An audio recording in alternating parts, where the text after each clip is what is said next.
When rumors of an international warrant for the arrest of Deputy President Paul Mashatile first emerged, most wrote it off as political fantasy, just another news story in the maelstrom of South African political rumor-mongering.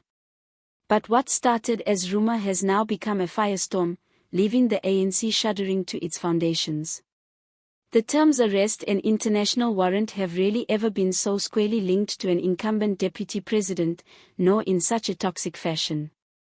Based on upcoming insider reports, Mashatile could be accused of serious crimes, including transnational financial crimes, abuse of diplomatic power, and transactions that reportedly breach legal frontiers.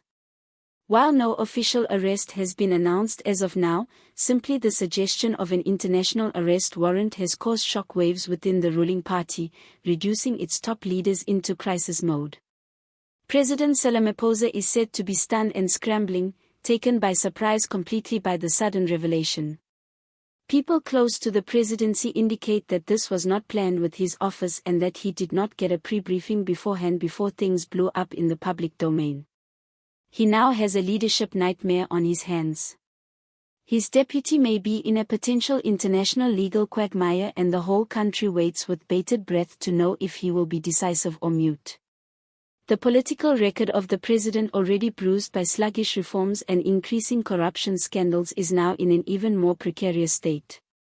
Will he be able to save the ANC's sagging reputation while also moving away from Moshe?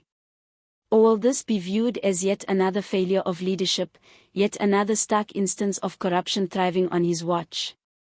This is not something the ANC can spin out of existence with party solidarity and internal discipline, unlike internal scandals. A foreign scandal involving one of its most senior members has put South Africa firmly in the international spotlight. Off the record, ANC factions are said to be eating each other alive.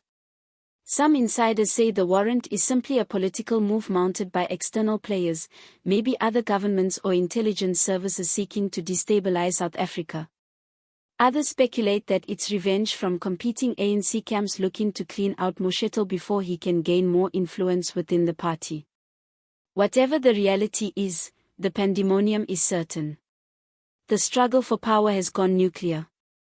Parliamentary leaders are ducking the media and leading ANC figures have become radio silent. Even some of Mashatile's closest supporters are declining to comment, fueling suspicion something much bigger is going down. Rumors for weeks have swirled about huge sums of money flowing through offshore accounts associated with firms connected to Mashatile. Now those rumors have met global law enforcement throughout South Africa. Pressure is mounting. The question on all citizens' lips, will Paul Mashatile be brought before justice, or will he escape by fleeing, delaying, or hiding behind ANC power dynamics and diplomatic immunity? Unsubstantiated reports indicate that his personal security has been boosted and public outings significantly curtailed. Meetings are being cancelled or relocated to unknown venues. All his moves now are under microscopic scrutiny. In the meantime, national and international police forces are reportedly coordinating, though jurisdiction is unclear. Will Mashatile be shielded behind the ANC's mighty legal umbrella? Or will South Africa be compelled to extradite him to stand trial? It's a constitutional crisis, a political earthquake, and potentially the ultimate test of South Africa's judicial system. President Ramaphosa is facing a decision that will shape his legacy. If he goes ahead to suspend or distance himself from Mashatile, he may earn public trust but risk sparking civil war within the ANC. Mashatile has a fiercely dedicated base of support, especially among the younger members of the party who identify him as the face of the future of the party. Ousting him could cause splits, walkouts, or even a complete party split. On the contrary, if Ramaphosa takes no action, the public will be almost certain to regard him as complicit. The world also will regard South Africa as weak in the face of corruption. His reformer image will crumble beyond repair. He is caught between survival and principle, and each second of indecision worsens the crisis.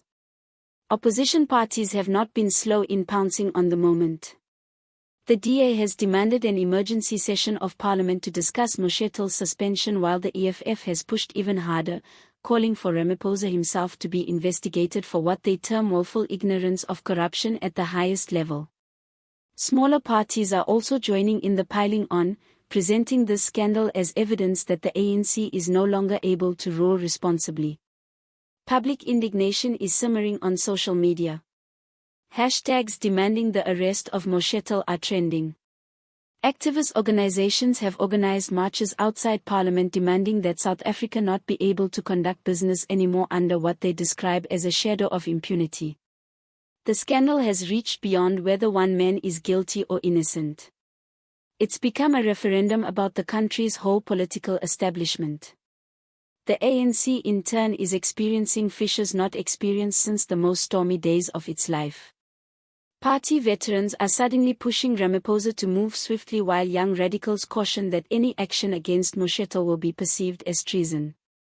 In harsh tones, there are even intimations that if Ramaphosa acts against his deputy, Mashatile's followers will move against Ramaphosa's resignation as a reprisal.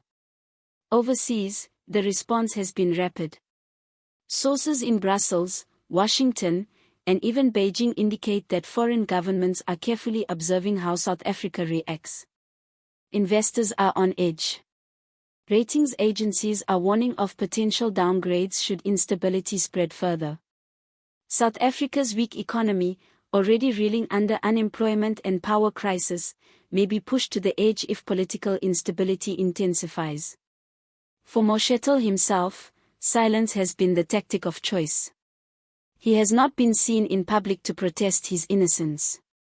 No press releases, no interviews, no denial, just a cryptic observation via his spokesman describing the allegations as baseless and politically motivated.